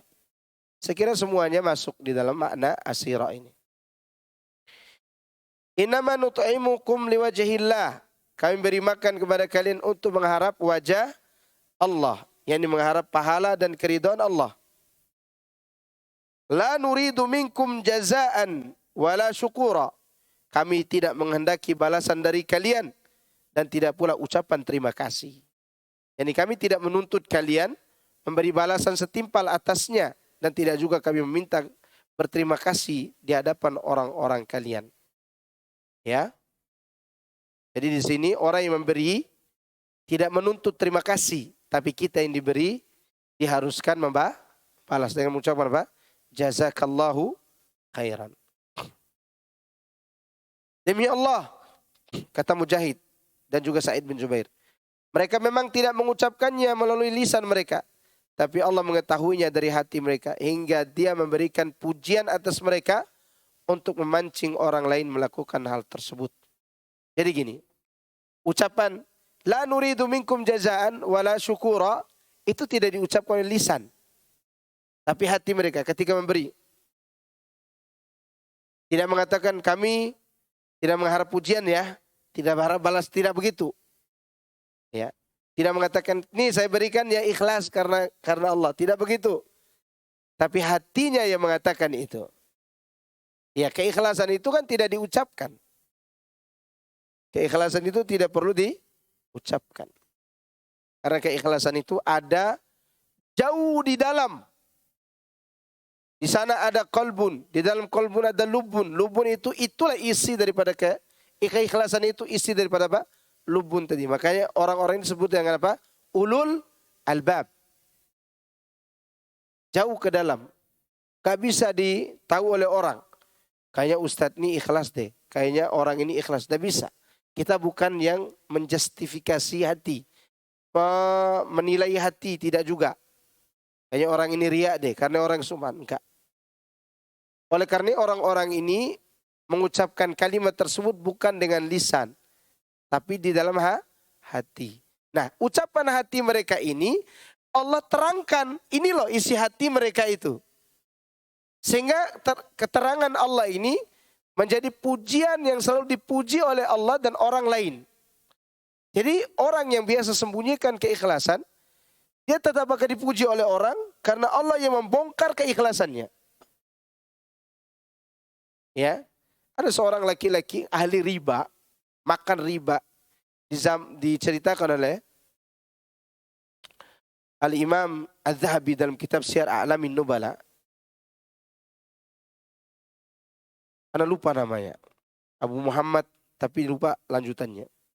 Diceritakan oleh Imam Zahabi, orang ini suka buat curang di pasar. Curang, tidak ada yang tahu kecurangan dia. Kan curang orang dulu itu di timbangan, di takaran. Dia kurangi takaran, dia kurangi timbangan. Pembeli tidak ada yang tahu. Begitu dia pulang dari pasar ke rumahnya, melewati anak-anak kecil yang sedang bermain. Anak-anak itu berbicara di antara mereka. Lihat. Tuh, lewat pemakan riba nih. Jadi dia sembunyikan itu di pasar.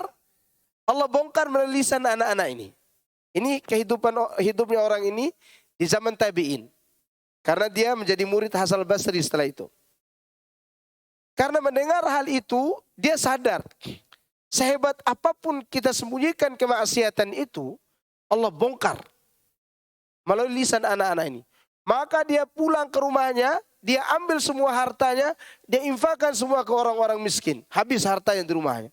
Apa yang ada di rumahnya dia infakkan semuanya. Kemudian setelah itu dia duduk bersimpu di majelis ilmunya Hasan al-Basri. Ahli nasihat yang luar biasa di zaman itu. Maka dia menjadi ahli ibadah yang baik, ahli ibadah yang ikhlas. Dia lewati lagi anak-anak kecil tadi. Anak-anak kecil itu saling manggil, sini. Lihat ahli ibadah lewat. Bayangkan tuh. Jadi kita tidak perlu informasikan ke orang, aku ikhlas loh. Nggak perlu. Sekarang ditata hati itu dengan baik, Allah yang akan menyebarkan. Lihat Allah sebutkan di sini. Ini kata hati mereka sebenarnya, bukan kata lisan. Ya, tidak seperti hari ini. Ini anak beri ya. Ente ikhlas nggak? Nggak perlu kita juga tanya begitu. Ente ambil aja pemberian orang. Nanti itu memancing orang lain mengatakan, ya deh anak ikhlas. Nggak perlu. Kecuali kalau dia membebaskan hutang. Udah, hutangnya aku bebaskan. Udah selesai. Yang menerima pembebasan hutang nggak nanya lagi. Kamu ikhlas nggak? Jangan, kita bukan Tuhan yang menanyakan keikhlasan orang. Orang itu mau ikhlas atau tidak itu urusan hati dia. Kalimat yang dia ucapkan itu yang kita terima. Itu contoh tadi. Seorang ahli riba kembali kepada Allah, dia menjadi ahli ibadah, dia lewat di depan anak-anak itu tanpa ada yang kasih tahu anak-anak tersebut, tapi mereka langsung mengatakan ini ahli ibadah yang lewat. Padahal tidak tahu nih orang anak-anak ini kalau dia sudah belajar sama Hasan al-Basri. Begitu yang dimaksud dalam ayat ini. Kemudian lanjutannya. Inna nakhafu min rabbina yauman abusan qamtarira.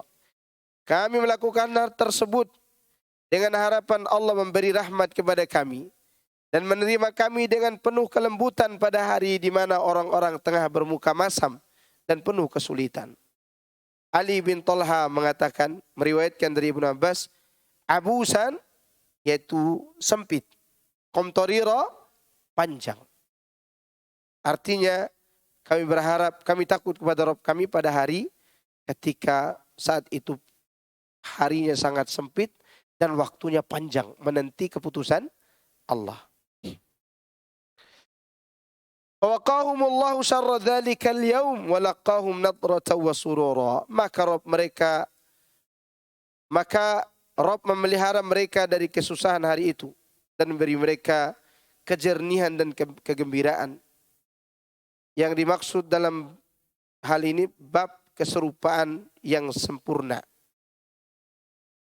Jadi mereka orang-orang yang memiliki wajah yang ceria pada hari itu. Waqahumullahu syarra dzalikal yaum. yakni Allah memberi rasa aman kepada mereka dari apa yang mereka takutkan. Hari itu kalau kita semua bertemu dengan hari tersebut, semua akan takut. Jangan kata hari tersebut, sakaratul maut takut. Tapi Allah janjikan apa? Keamanan. Dilindungi oleh Allah dari rasa takut itu. Walaqahum nadratan.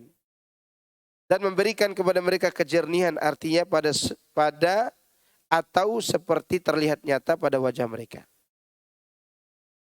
Artinya terlihat nyata kegembiraan di wajah mereka. Nadratan itu ceria. Ceria berwajah cerah. Seseorang nih murung, udah 5 kali lamar anak RT enggak dapat, anak RW enggak dapat, anak tetangga juga menolak. Begitu mendatangi anak Pak Lurah, diterima. Kemudian dia termenung sendiri. Berceria enggak wajahnya? Ditanya sama emaknya, kenapa kamu senyum ceria begitu? Setelah sekian lama saya melamar wanita, ternyata yang menerima juga anak Pak Lurah. Gembira dia. Begitu emaknya bilang, Lurah itu enggak ada anak perempuannya loh. Lihat bagaimana ceria dia ketika diterima oleh Pak Lurah saja, belum tahu dia punya anak perempuan atau tidak. Senang itu terlihat di mana? Di wajah. Apalagi ini akan dapat surga. Di mana orang murung wajahnya, mereka malah ceria di hari itu. Ditambah lagi surura, bergembira. Ya. Demikian karena hati mereka bergembira, maka wajah pun menjadi berseri-seri. Wajazahum bima sabaru, dan Allah beri balasan kepada mereka karena mereka sabar. Ya, yakni kesabaran mereka, Allah memberi dan menyerahkan surga dan serta mendapatkan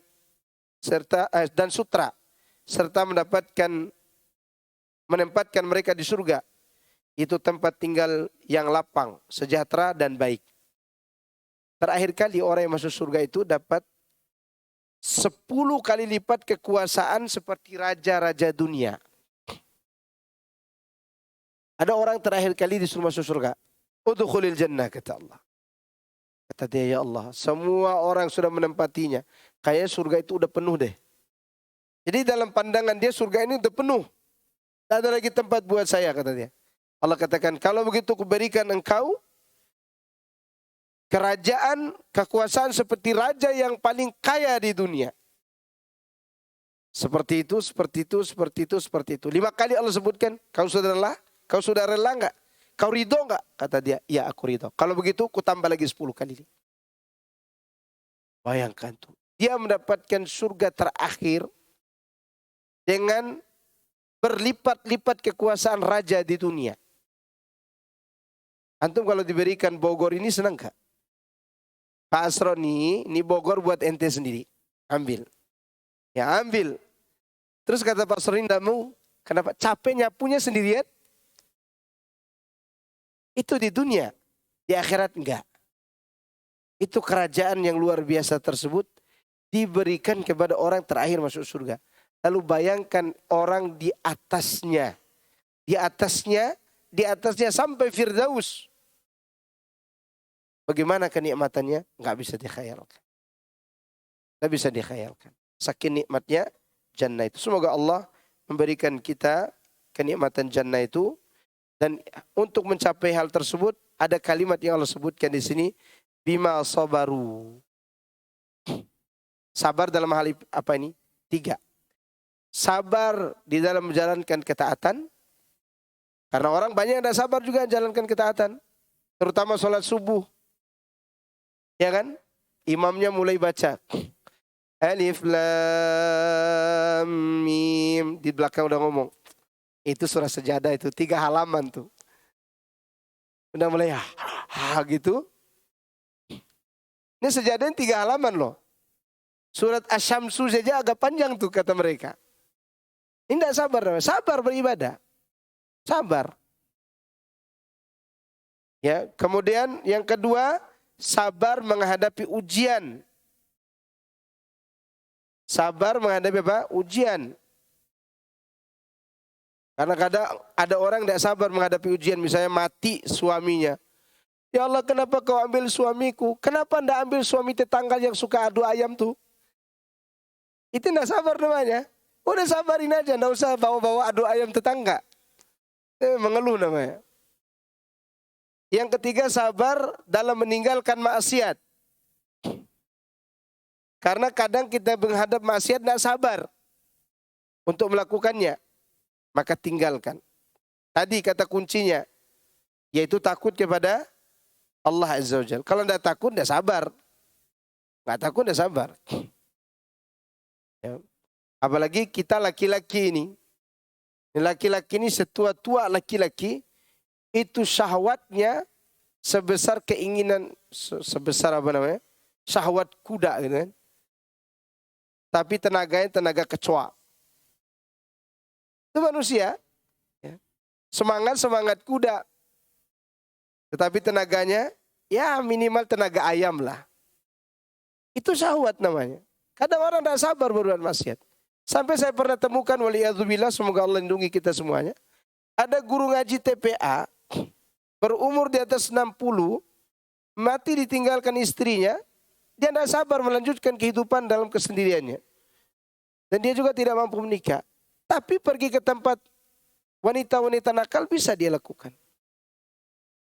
Umur hampir 70, masih berbuat apa? Maksiat. Padahal dulu dia guru TPA, guru ngaji. Waliyadzubillah, semoga Allah melindungi kita semuanya dari sifat itu. Makanya kalau kita mampu untuk menikah, walaupun udah tua, nikah lagi. Nikah. Kalau ditinggal mati istrinya atau dia sendirian, nikah. Kata Abdullah bin Mas'ud apa? Abdurrahman bin Auf. Kalau aku tahu tinggal 10 hari lagi nih umurku nih. Di hari 10 itu aku akan lakukan akad nikah. Kenapa? Untuk menjaga kita dari zina. Kalau perempuan, tidak seperti kita. Perempuan itu kalau tidak dicolek, dia tidak akan punya nafsu. Dicolek dulu, dirayu dulu, digoda dulu, kan begitu. Kalau kita tidak digodain pun bernafsu. Maka sabar laki-laki itu harus lebih besar ketika berzina daripada wanita.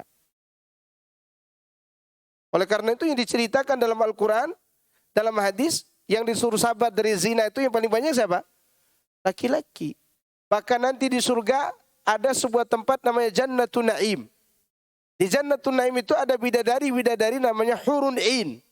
Dan itu secantik-cantik bidadari di surga. Untuk siapa dia? Untuk laki-laki yang diajak berzina, dia katakan tidak mau. Karena saya takut kepada Allah. Maka penggantinya dikasih Hurun Ain itu. Tapi belum lihat Pak Ustadz. Iya, kalau antum lihat mati sekarang. Maka sengaja tidak diperlihatkan. Kalau kita lihat sekarang yang mati kita. Nggak bisa lanjutkan kehidupan ini. Kenapa? Terlalu cantik. Maka kata para ulama, kalau orang yang mendapatkan bidadari di surga itu ada mati di surga. Begitu dia lihat istrinya, mati dulu baru dia nikmati. Terlalu cantik. Terlalu cantik. Makanya disediakan surprise gitu namanya. Gimana sih cantiknya itu? Sehingga dalam benak kita itu selalu berharap apa yang Allah siapkan yang belum terlihat itu. sehingga kita tinggalkan zina. Ya. Oleh karena itu sekali lagi ikhwani fillah azakumullah, tidak ada yang bisa membuat kita selamat kecuali mengikuti akhir daripada pembahasan kita ini. Bima sabaru, sabar dari 3 hal tadi. Sabar dalam menjalankan ketaatan, sabar menghadapi musibah, sabar dari berbuat maksiat. Karena ketiga-tiganya kalau tidak sabar, habis kita. Habis kita. Saya pernah cerita mungkin sama antum, ada orang yang istrinya cakep, dia cerita istrinya cantik. Tapi dia tidak pernah bersetubuh dengan istri selama 2 tahun. Kenapa? Karena dia sudah merasakan manisnya berzina dengan wanita-wanita Jepang dan wanita Cina. Tapi sholat 5 waktu dia lakukan di masjid. Sholat 5 waktu di mana? Di masjid. Apa yang dia tidak sabar di sini? Tidak sabar dari berbuat maksiat. Maka ketiganya harus lengkap. Tiganya harus apa? Lengkap. Sabar maksiat, sabar dalam ketaatan, sabar ketika menghadapi musibah, sabar ketika menjauhi maksiat.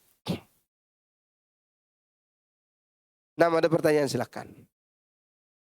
Fadhal, ada pertanyaan. Ibu-ibu kalau bertanya silakan ditulis. Kayaknya lupa dengan pertanyaan ibu-ibu ini.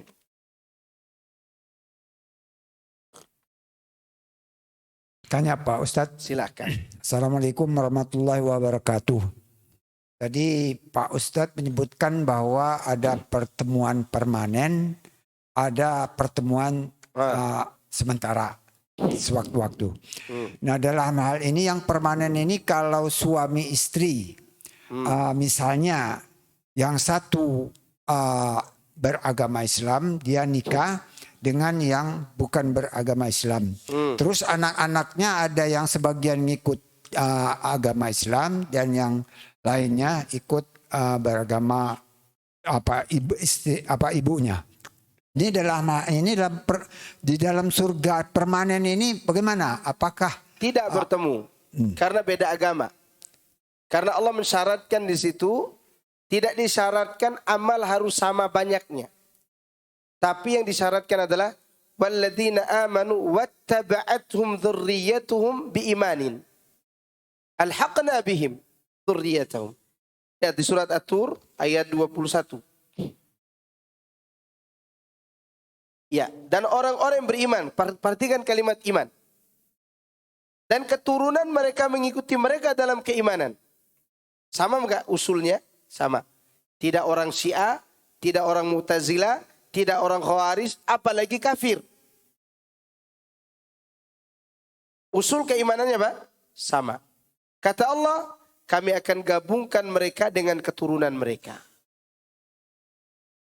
Kata Ibnu Abbas, Allah mengangkat keturunannya ke derajat yang tinggi mengikuti orang tuanya. Meskipun amalnya di dunia berbeda jumlahnya. Ya buktinya begitu memang. Sekarang anak mau nanya, siapa yang anaknya di pondok pesantren? Di sini, ibu-ibu mungkin di belakang. Anaknya sudah hafal 15 juz, orang tuanya juz 30 tidak selesai-selesai. Ya enggak? Anaknya sudah hafal Riyadhus Shalihin, arba'in tidak selesai-selesai bapaknya tuh. Kira-kira sama enggak? Enggak sama. Tapi kenapa disamakan di sana? Karena ada usul yang sama. Sama-sama beriman dengan rukun iman yang 6. Sama-sama bermuslim dengan rukun Islam yang 5. Ini yang diperhatikan oleh kita dengan keturunan kita itu. Maka ada bapak disebutkan oleh Ibnu Majah, dari riwayat Ibnu Majah. Ada bapak-bapak tiba-tiba dinaikkan derajatnya ke derajat yang tinggi. Heran ya, ini dari mana nih derajat ini? Amalku tidak sampai ke sini. Kata Allah, ini sebab istighfar anakmu yang soleh. Nah ini yang kita cari di dunia. Anak yang soleh ini. Ya. Nah, ini yang diperhatikan oleh kita. Sama-sama beriman. Kalau kafir tadi tidak. Kafir tidak bertemu. Nah yang ketemu tidak permanen itu adalah penduduk surga dengan penduduk surga yang lainnya. Yang berbeda tingkatan. Tapi bisa bertemu. Mana dalilnya ini disebutkan di ayat 25-nya. Wa aqbala ba'duhum ala ba'din yatasa'alu. Sebagian mereka bertemu dengan sebagian yang lain sambil bertanya-tanya.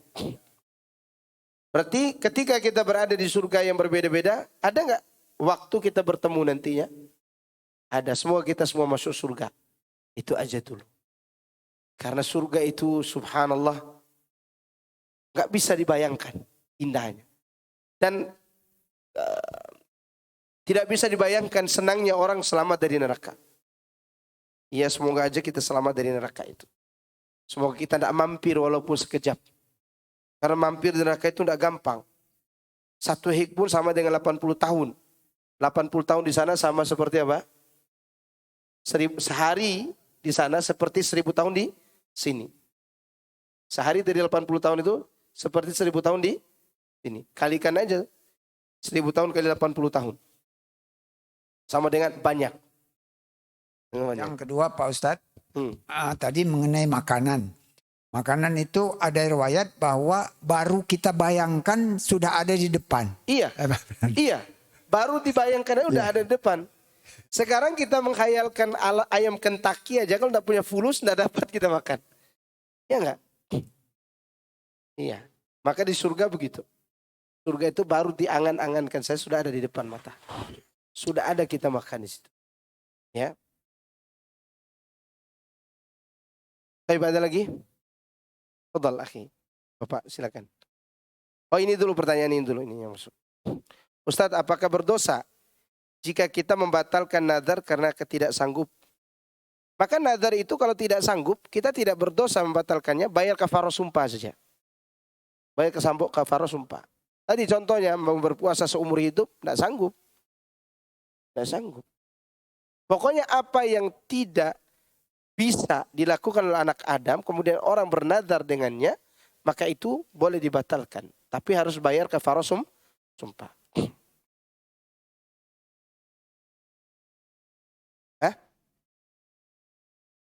3 hari. 3 hari berturut-turut. Kalau mau milih materi, kasih makan 10 orang miskin, atau kasih pakaian 10 orang miskin. Apakah keutamaan baca surat Al-Mulk pada setiap malam hari? Sebelum tidur, sebagian ulama mengatakan sebelum tidur. Dengan riwayat-riwayat yang ada, walaupun khilaf para ulama tentang praktek itu. Karena diperselisihkan tentang sanad hadisnya. Tapi kalaupun mau melakukan setiap malam tanpa menetapkan keutamaan ini dan itu, silahkan, tidak apa-apa. Tidak masalah. Apalagi Anda niatkan untuk dihafal, lebih bagus lagi. Yang lebih bagus lagi. Dulu ada bapak-bapak umur udah lumayan umur ya. Dia yang bisa dia hafal tuh surat Al-Mulk. Setiap ketemu anak kalau pulang dari kantornya, mampir ke rumah. Minum kopi sama anak. Tidak ada yang ditanyakannya kecuali isi surat Al-Mulk itu. Dari ayat pertama terus. Kata istrinya sampai dia mati di rumah sakit itu. Ditelepon sama istrinya waktu itu. Ustadz, suami saya sudah wafat. Dan dia wafat dalam kondisi dia baca surat yang sering ditanyakan ke Ustadz. Surat Al-Mulk itu. Kalau hadis tentang keutamaan Al-Mulk, dibebaskan dari azab dan fitnah kubur itu benar. Ya, dia akan menjadi syafaat nanti di yaumul qiyamah. Gara-gara hadis itulah dia selalu baca surat tersebut dan nanyakan isinya. Sudah kita lewatkan kan tafsirnya? Udah. Baik. Ada lagi yang mau silakan.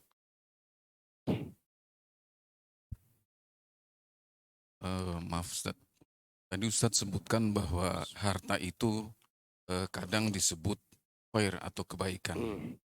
Dalam benak saya, harta itu ya dinar, dirham, bil rumah dan sebagainya.